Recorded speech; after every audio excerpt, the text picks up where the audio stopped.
Calm isn't something you just decide to feel. It's something you practice, just like we do with our muscles. And if you've never trained it, you just might feel that calm is out of your reach. Welcome back to It Starts at Vegas, the podcast where we stop chasing calm and start creating it, one small shift at a time. I'm your host, Emily, and I'm your guide to rewiring stress, restoring calm, and giving your nervous system the attention it deserves. Let's get into today's episode. You know how people say, just relax, like you haven't tried it before. And yet it looks like it comes so easy to some people. Here's the truth. Calm isn't just a mood you can switch on. It's a skill. And like any skill, you get better the more you practice it. Think about stress and anxiety for a second. They're not just feelings. They're also patterns. Habits your brain and body learned over time. You've been practicing those patterns for years, often without realizing it. And then your nervous system is saying, okay, I guess this is how we do life now. High alert all the time. That's how it is. And some days it's the big stuff, like an argument with someone you love or a tight deadline at work, while other days they're tiny, like the coffee shops is out of your oat milk or the weird tone in a text message that keeps you overthinking. Your body reacts to all of those, big or small, like it's reading different chapters of the same book. The characters are familiar, but the plot twist keeps changing. That's why you can't just learn how to be calm once and done. You need a flexible, adaptable nervous system that can shift gears no matter what chapter throws at you. That's where your vagus nerve comes in. It's the calm switchboard of your body. When it's healthy and practiced, it's like a skilled DJ, smoothly fading out the high alert track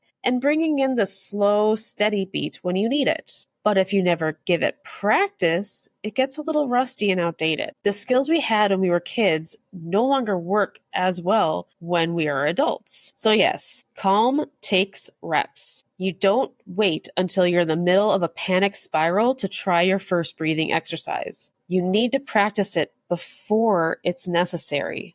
You need to practice it in everyday, low-stake moments, like pausing for 3 deep breaths while your tea steeps, or noticing the weight of your body in a chair while you're in a Zoom call. These little micro moments are when your vagus nerve learns, okay, we can downshift. We can find our way back here. Because when the bigger storm hits, your nervous system already knows the way home. It knows the route to nervous system regulation. Think of it when you are in a blizzard. I grew up in North Dakota where blizzards were yearly, and sometimes the storm gets so bad that you can't see 5-10 feet in front of you. And sometimes that would get scary. But when you are in familiar surroundings and you know which route to take, it gets less stressful. Yes, you still have to deal with that stress and you still have to move forward, but it's not as scary as if you were in a completely different setting. We also want to practice because it is like building a muscle.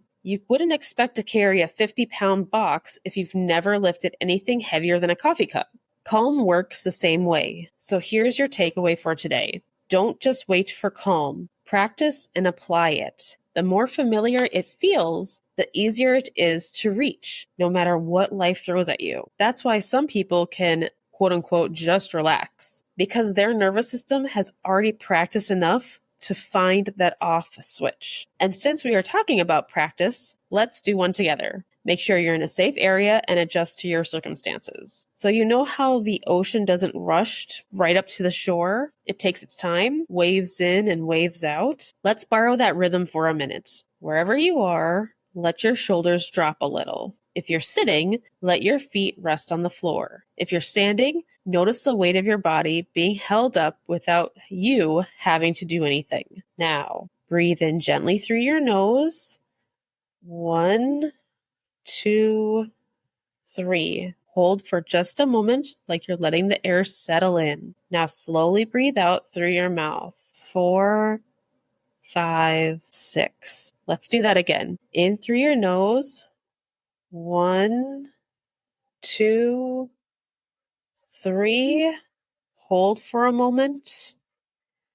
And out through your mouth. 4, 5, 6. One more. Inhale. 1, 2.